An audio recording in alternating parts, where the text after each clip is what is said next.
कहानी की शुरुआत एक बच्चे की आवाज से होती है जो बताता है कि साल 2019 दुनिया के लिए बहुत ही खतरनाक साबित हुआ था, क्योंकि इसी साल बहुत सी प्राकृतिक आपदाओं ने पृथ्वी पर काफी खतरनाक तबाही मचाई थी। एक तरफ जहां भूकंप ने जमीन को कांपने पर मजबूर कर दिया था, तो वहीं दूसरी तरफ पानी का सैलाब शहरों को अपने साथ बहा ले गया। दुनिया के कई शहर पूरी तरह पानी में समा गए और अगर ऐसा ही चलता रहा तो हमारी ये पृथ्वी कुछ ही सालों में खत्म हो जाएगी। ग्लोबल वार्मिंग की वजह से दुनिया पूरी तरह बदल चुकी थी। कहीं पर हड्डियां जमा देने वाली सर्दी का कहर पड़ा तो कहीं पर आग उगलते सूरज की भयंकर गर्मी का लोगों ने सामना किया। ग्लोबल वार्मिंग के कारण लोगों का अब जीना ही मुश्किल हो गया था। लाखों की संख्या में इंसान, जानवर और सभी जीव जंतु अपनी जान गंवाने लगे, जिसका अंजाम ये हुआ कि पृथ्वी की आबादी अब बहुत ही तेजी से घट रही है। अब इस समस्या को देखते हुए दुनिया के सारे बड़े देश मिलकर आगे आते हैं, जिसमें से हमारा इंडिया भी एक था। दुनिया को बचाने के लिए अब करीब 27 देशों ने मिलकर काम करने का फैसला किया ताकि इस प्रॉब्लम से जल्द दुनिया को बचाया जा सके। इसी नेक इरादे के साथ अब सभी देश अपने अपने एक्सपर्ट्स और होशियार साइंटिस्ट की एक टीम बनाते हैं और इस टीम का लीडर बनाया जाता है जैक को। इस प्रॉब्लम को सोल्व करने के लिए अब सभी लोग एक मीटिंग रखते हैं, जिसमें आपसी सहमति से फैसला किया जाता है कि अब पृथ्वी के ऑर्बिट में एक सैटेलाइट भेजी जाएगी। दरअसल ये सैटेलाइट हजारों सैटेलाइट का एक नेटवर्क था, जिसे अंतरिक्ष में इसलिए इंस्टॉल किया जाएगा ताकि ये पृथ्वी के हर एक मौसम को, पृथ्वी पर आने वाली हर एक प्राकृतिक आपदा को पहले से ही जानकर साइंटिस्ट को इन्फॉर्म कर सके। अब दोस्तों, यह इन्वेंशन किसी चमत्कार से कम नहीं था। इस सैटेलाइट को नाम दिया जाता है डच बॉय और ये सैटेलाइट न सिर्फ डिजास्टर्स को प्रेडिक्ट कर सकती थी, बल्कि इसकी सबसे खास बात ये थी कि डिजास्टर्स को मॉनिटर करके उसे पूरी तरह खत्म कर सकती थी। यानी सैटेलाइट को सेट करने के बाद पृथ्वी पर जो प्राकृतिक आपदाओं की कतार लगी हुई है, भूकंप, सुनामी की लहरें जो लाखों लोगों की जान ले रही थीं, उन सभी को रोका जा सकता था। इन्हीं स्पेशलिटीज को एनालाइज करने के बाद सभी देश इस सैटेलाइट को स्पेस में सेट करने की अनुमति दे देते हैं। सैटेलाइट के अंतरिक्ष में पहुंचने के कुछ ही समय बाद चीन के शंघाई प्रोविंस में एक भयानक बवंडर दस्तक देता है, लेकिन ये बवंडर ना तो इंसानों को नुकसान पहुंचा पाता है और ना ही बिल्डिंग्स को हिला पाता है, क्योंकि हमारे एडवांस सैटेलाइट ने इसे शुरू होने से पहले ही रोक दिया था। ये डच बॉय वाकई में इंसानों के लिए एक वरदान साबित हुआ। लाखों लोगों की जान बचने से सब लोग बहुत खुश थे और इसका सारा क्रेडिट दिया जाता है जैक को, क्योंकि उसी ने सैटेलाइट को एक्टिवेट मोड पर डालकर बवंडर को घातक रूप लेने से रोका था। एक तरफ जहां पूरी दुनिया इस बात से खुश थी, तो वहीं अमेरिका की एक कमेटी जिसके कंट्रोल में ये सैटेलाइट थी, वो जैक की इस हरकत पर बहुत नाराज होते हैं, क्योंकि जैक ने कमेटी की बिना इजाजत के ही सैटेलाइट को एक्टिवेट किया था। इसी सिलसिले में जैक को मीटिंग में बुलाया जाता है और मीटिंग के हेड्स जैक पर गुस्सा करते हुए कहते हैं कि तुम सैटेलाइट्स के राइट्स हमें सौंप दो। दरअसल सैटेलाइट को बनाने वाला और कोई नहीं बल्कि जैक ही था। उसका पूरा सिस्टम जैक द्वारा ही बनाया गया था। जैक ने अच्छा काम तो किया है, लेकिन अमेरिकन गवर्नमेंट इस सैटेलाइट के राइट्स लेकर इन्हें बेचना चाहती थी ताकि उन्हें मोटा मुनाफा मिल सके, लेकिन जैक राइट्स देने से मना कर देता है और मीटिंग हेड्स के सामने बिना डरे खुद को सही साबित करने की कोशिश करता है। हालांकि जैक का भाई मैक्स भी इसी मीटिंग में मौजूद था। वो जैक को टेक्स्ट मैसेज करके शांत रहने के लिए भी कहता है, लेकिन जैक उसकी एक भी नहीं सुनता। वो मीटिंग हेड्स से कहता है कि मैंने डच बॉय सैटेलाइट को इसलिए एक्टिवेट किया ताकि आने वाले स्टोर्म सीरीज में लाखों लोगों की जान जाने से बच सके, लेकिन मीटिंग के हेड्स को इस बात से कोई फर्क ही नहीं पड़ रहा। वो उसकी किसी भी बात को सुनने और मानने के लिए बिल्कुल भी राजी नहीं थे, जबकि जैक इनके सामने झुकने और राइट्स देने के लिए बिल्कुल एग्री नहीं था। अब इसी बहसबाजी में गुस्सा होकर अमेरिकन गवर्नमेंट फैसला करती है कि वो डच बॉय का पूरा कंट्रोल अब अपने हाथ में रखेगी और साथ ही जैक के बात ना मानने पर उसे भी डच बॉय के प्रोजेक्ट से बाहर का रास्ता दिखा दिया जाता है। अब ये बात बहुत गलत है, जिसने ये पूरा प्रोजेक्ट बनाया उसे ही प्रोजेक्ट से बाहर निकाल दिया। जैक बहुत ज्यादा दुखी और परेशान हो जाता है। जैसे वो मीटिंग हॉल से बाहर आता है तो उसके सामने उसका भाई मैक्स आता है, जो यूएस सेक्रेटरी ऑफ स्टेट के अंडर काम करता है। जैक और मैक्स के बीच हो रही बातों से हमें पता लगता है कि जैक को प्रोजेक्ट से बाहर निकालने वाला और कोई नहीं बल्कि खुद उसका ही भाई मैक्स है, क्योंकि वो अपने भाई जैक से काफी जेलस फील करता है। उसे ऊंची पोस्ट पर देखना मैक्स के लिए बिल्कुल बर्दाश्त के बाहर है। इसलिए मैक्स ने अमेरिकन गवर्नमेंट को जैक के खिलाफ भड़काया और एट द एंड जैक को प्रोजेक्ट से बाहर निकाल दिया और अब डच बॉय प्रोजेक्ट का सारा इंचार्ज मैक्स था। ये सब जानने के बाद अब जैक के पैरों तली जमीन खिसक जाती है, लेकिन वो उसे मार भी नहीं सकता, क्योंकि वो उसका भाई जो था। समय बीतता है और ऐसे ही पूरे 3 साल गुजर जाते हैं, लेकिन इस बीच ना तो कोई बवंडर आया और ना ही कोई सुनामी की लहर उठी। सब कुछ बिल्कुल नॉर्मल था, जिससे अब लोगों को भी लगने लगा कि उनकी जान महफूज है। सब कुछ सही जा रहा था, लेकिन तभी अचानक से अफगानिस्तान से यूएन की टीम को अपने स्कैनर्स पर कुछ अजीब सिग्नल्स मिलते हैं। ये 3 सालों में पहली बार है जब यूएन की टीम को ऐसे सिग्नल रिसीव हुए। उन सिग्नल की जांच पड़ताल करने के लिए यूएन की टीम अफगानिस्तान की रेत और मिट्टी से भरे गांव की तरफ निकल जाती है। जैसे ही ये टीम गांव के अंदर में एंटर करती है तो उन्हें चारों तरफ बर्फ ही बर्फ दिखाई देती है। पूरा गांव बर्फ में जम गया है। तापमान इतना नीचे गिर गया है कि लोग बुरी तरह बर्फ में जमकर मारे गए। रेगिस्तान में इस तरह से बर्फ का जमना बिल्कुल भी नॉर्मल घटना नहीं है, लेकिन ये हुआ कैसे इसका कोई भी पता नहीं लग रहा। इस पूरी घटना की वीडियो बनाकर अमेरिकन प्रेसिडेंट को भेज दी जाती है, जिसे देख अब सब लोग काफी हैरान थे। तपते रेगिस्तान को यूं बर्फ की चादर में ढका देख गवर्नमेंट को समझते देर नहीं लगती कि जरूर डच बॉय में कोई ना कोई खराबी आ गई है। अब क्योंकि डच बॉय की पूरी जिम्मेदारी अमेरिकन गवर्नमेंट के कंधों पर थी, इसलिए प्रेसिडेंट जल्दी से एक मीटिंग रखते हैं ताकि न्यूज चैनल के पास ये जानकारी पहुंचने से पहले वो इसे ठीक कर सके। मैक्स प्रेसिडेंट से कहता है कि इस डच बॉय में आई खराबी को चेक करने के लिए हमें किसी न किसी को स्पेस में भेजना होगा। ये ये सुन सेक्रेटरी ऑफ स्टेट डेकोम मैक्स की बात काट देता है और कहता है कि इस प्रॉब्लम को जैक के अलावा कोई भी ठीक नहीं कर सकता, क्योंकि सैटेलाइट की पूरी जानकारी सिर्फ जैक को ही है। हालांकि अमेरिकन सरकार ने उसे खुद ही निकाला था, इसलिए जैक को वापस से बुलाना उन्हें ठीक नहीं लगता। लेकिन अभी इस वक्त उन्हें जैक की सख्त जरूरत है। मैक्स उन्हें यकीन दिलाता है कि वो जैक को किसी भी तरह वापस लेकर आएगा। अब मैक्स जैक से मिलने जाता है और उससे रिक्वेस्ट करते हुए कहता है कि तुम टीम में वापस आ जाओ, क्योंकि हमें तुम्हारी जरूरत है। लेकिन जैक इसके लिए राजी नहीं था। ये देख मैक्स उसे अपनी बातों के जाल में फंसाते हुए कहता है कि ये सैटेलाइट तुमने ही बनाया है। अगर वाकई में कोई टेक्निकल प्रॉब्लम आई है तो इसका सारा इल्जाम तुम पर ही लगाया जाएगा।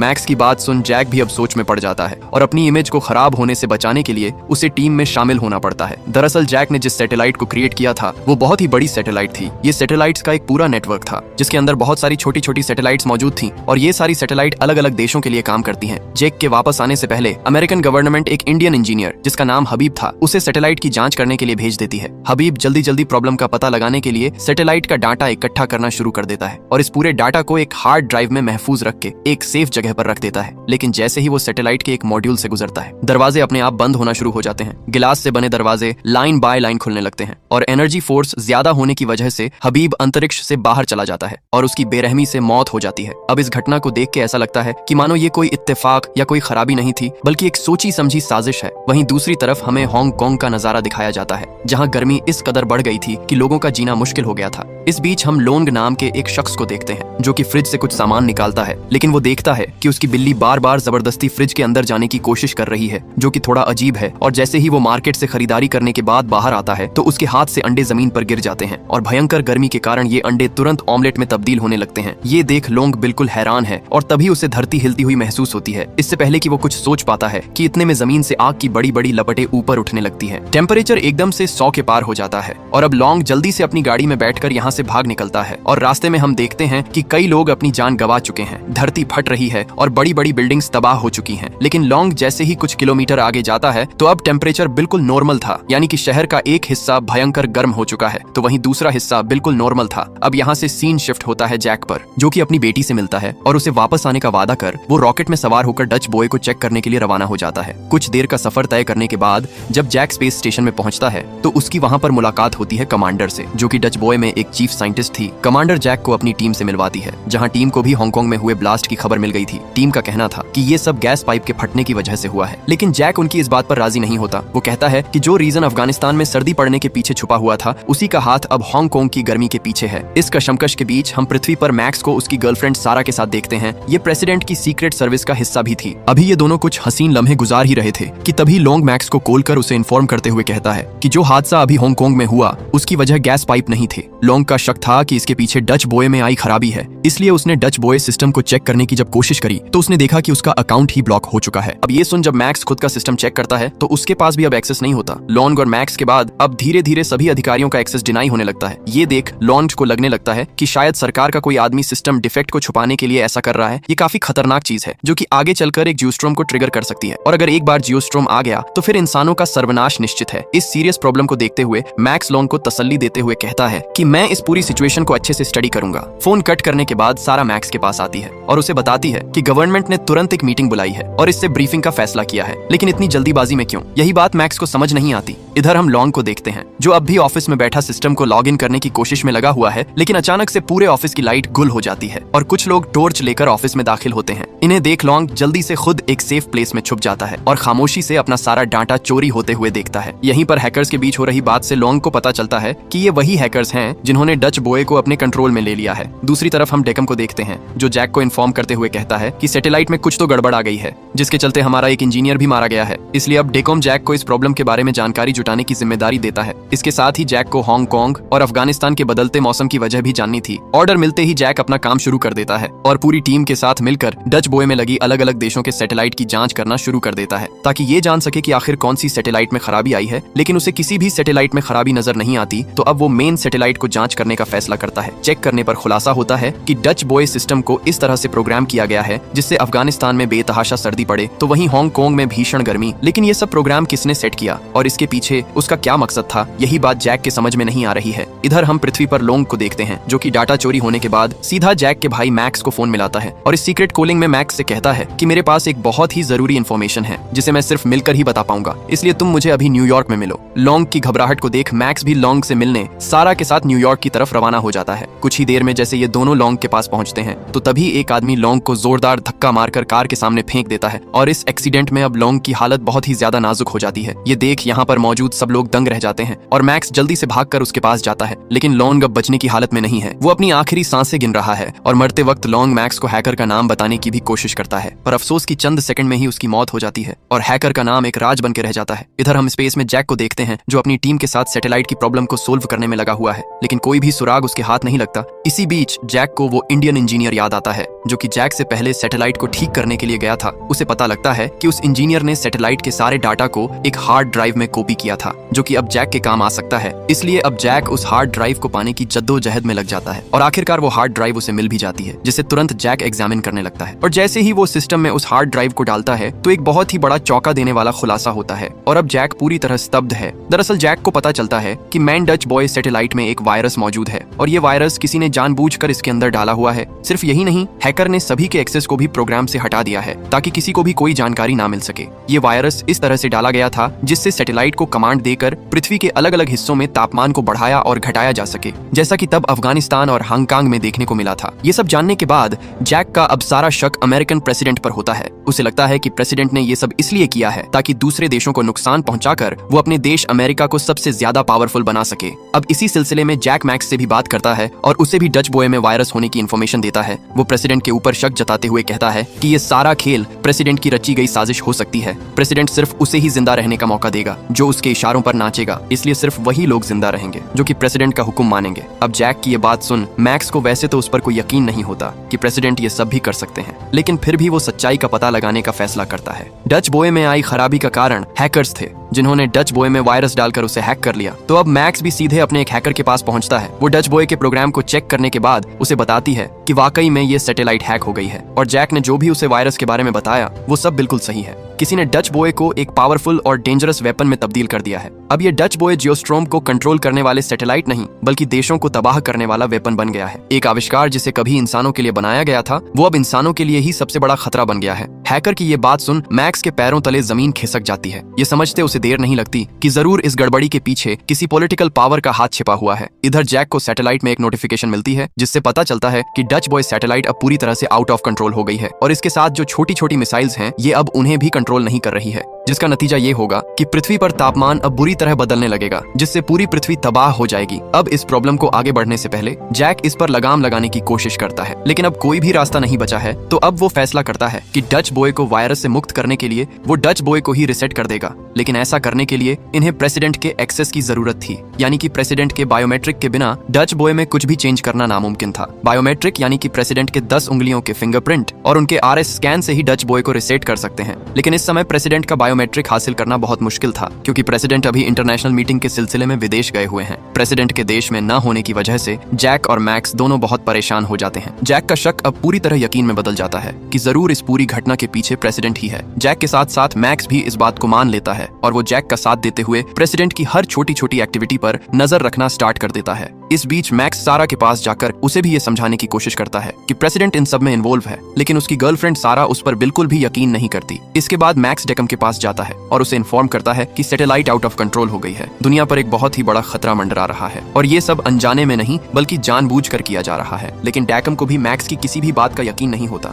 अपनी बात को सही साबित करने के लिए मैक्स उसे कुछ जरूरी डाटा दिखाता है जिसे देख अब डेकम पूरी तरह हैरान है और बड़ी हैरानी के साथ पूछता है कि तुम्हें ये सब कैसे और कब पता चला। इन्हीं सवालों के बीच में डेकम अब प्रोजेक्ट का नाम भी रिवील कर देता है जिससे अब मैक्स समझ जाता है कि इस गड़बड़ी के पीछे यही पावरफुल लोग छिपे हुए हैं। इसलिए अचानक से डेकोम ने प्रोजेक्ट का नाम भी रिवील कर दिया। मैक्स के हाव भाव को देख डेकम को भी पता लग जाता है कि मैक्स उनकी सारी सच्चाई जान चुका है, इसलिए मैक्स अब उनके लिए बहुत बड़ी मुसीबत खड़ी कर सकता है। इसी बात को सोचकर डेकम मैक्स को अपनी बातों के जाल में फंसाकर एक जगह पर ले जाता है। हालांकि मैक्स भी समझ गया है कि उसकी जान अब खतरे में है। जैसे ही मैक्स रूम के अंदर एंटर करता है डेकम जल्दी से गन निकालकर उसे शूट करने की कोशिश करता है, पर गोलियों का शिकार बनने से पहले मैक्स जल्दी से दरवाजा बंद कर अंदर छुप जाता है। डेकम उसे बाहर निकालने की कोशिश में लगा रहता है, लेकिन मैक्स तब तक कमरे से बाहर नहीं आता जब तक कि डेकम थक हार कर यहाँ से चला नहीं जाता। डेकम के जाने के थोड़ी देर बाद ही मैक्स जल्दी से सारे के पास पहुंचता है और उसे बताता है कि सैटेलाइट में आई खराबी के पीछे और कोई नहीं बल्कि हमारे सीनियर अधिकारी डेकम का ही हाथ है, जो कि प्रेसिडेंट को भी मारना चाहता है। हालांकि शुरू में तो सबको यही लग रहा था कि सब प्रॉब्लम के पीछे प्रेसिडेंट है, लेकिन सच्चाई ये है कि ये पूरा खेल डेकम ने ही रचा था, जो कि प्रेसिडेंट को भी मारना चाहता है। हालांकि ये प्रेसिडेंट का काफी खास आदमी है, लेकिन ये उसे ही मारना चाहता है। उसका प्लान था प्रेसिडेंट को मारना। डेकम प्रेसिडेंट को मारकर खुद प्रेसिडेंट बनना चाहता है, इसलिए मैक्स अब प्रेसिडेंट को बचाने का फैसला करता है। अब क्योंकि सारा प्रेसिडेंट की सिक्योरिटी गार्ड थी, इसलिए वो मैक्स की हेल्प बड़ी आसानी से कर सकती थी।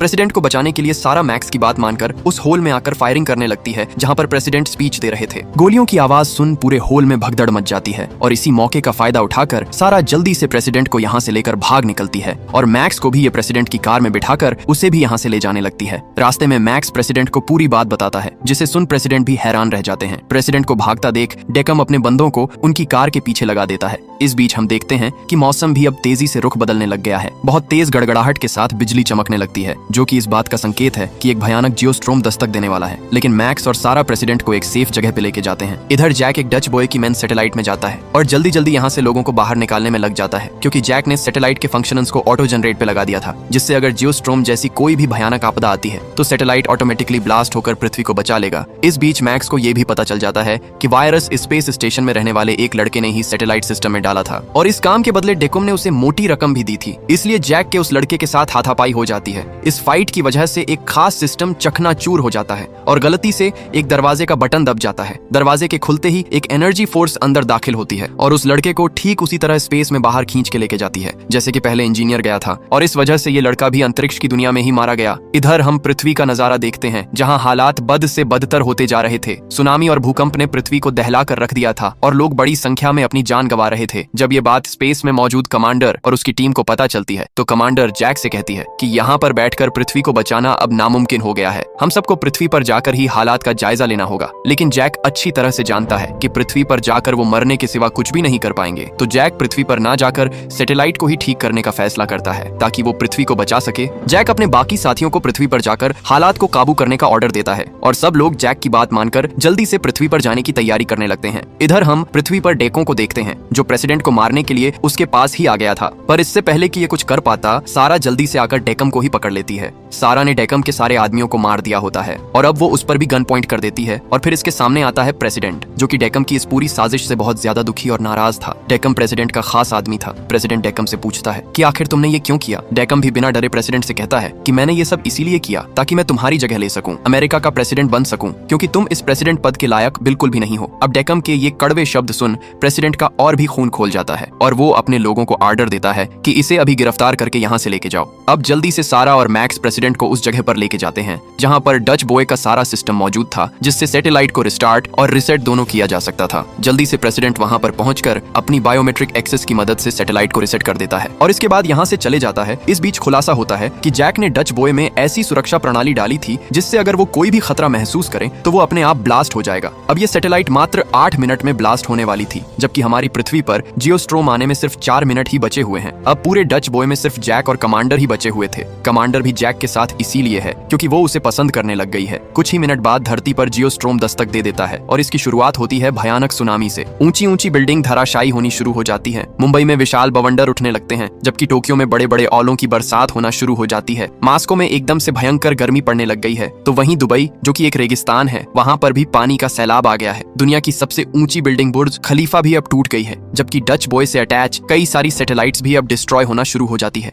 इसीलिए जैक अपने साथी के साथ इसके फटने से पहले यहाँ से भागने की कोशिश करता है और एक कैप्सूल में बैठकर वो इससे बाहर निकलने में कामयाब रहता है। जैसे ये लोग बाहर निकलते हैं तो वैसे ही पूरा डच बॉय सैटेलाइट एक जोरदार धमाका करता है और पूरी सैटेलाइट ब्लास्ट हो जाती है। धरती पर बैठे सब लोगों को लगता है कि जैक इस धमाके में मारा गया, लेकिन असल में तो जैक को कोई भी नुकसान नहीं होता, बल्कि ये तो सुरक्षित धरती पर लैंड कर जाते हैं। अब डच बॉय जैसे ही ब्लास्ट होता है तो जियोस्टार्म एकदम से रुक जाता है। सैटेलाइट के ब्लास्ट होने के बाद धरती पर आई प्राकृतिक आपदाओं में तेजी से गिरावट आती है और माहौल फिर से शांत होने लगता है, क्योंकि इसकी सबसे बड़ी वजह सैटेलाइट में आई खराबी या कहें तो वायरस ही था। इसलिए सैटेलाइट के ब्लास्ट होने के बाद पृथ्वी एकदम सुरक्षित हो जाती है। पूरी दुनिया अब काफी खुश है और जैक को जिंदा देख उसका भाई मैक्स भी काफी खुश होता है। इसके बाद कहानी 6 महीने के बाद की दिखाई जाती है, जहां जैक को अपनी जॉब वापस से मिल गई है। नासा ने न सिर्फ दोबारा से डच बॉय को रिबिल्ड कर दिया है, बल्कि उन्होंने जैक को पहले की तरह डच बॉय के इंजीनियर्स का हेड भी बना दिया है। अब इस प्रोजेक्ट पे ना सिर्फ अमेरिका का कंट्रोल है बल्कि इसे एक इंटरनेशनल कमेटी मैनेज कर रही है, क्योंकि अब सब देश साथ मिलकर ही धरती का भविष्य डिसाइड करते हैं। वहीं जैक और मैक्स के बीच भी अब सब कुछ ठीक हो गया है और पूरी पृथ्वी अब खुशहाल है। और इसी सीन के साथ ये कहानी यहीं पर खत्म हो जाती है। दोस्तों, आपको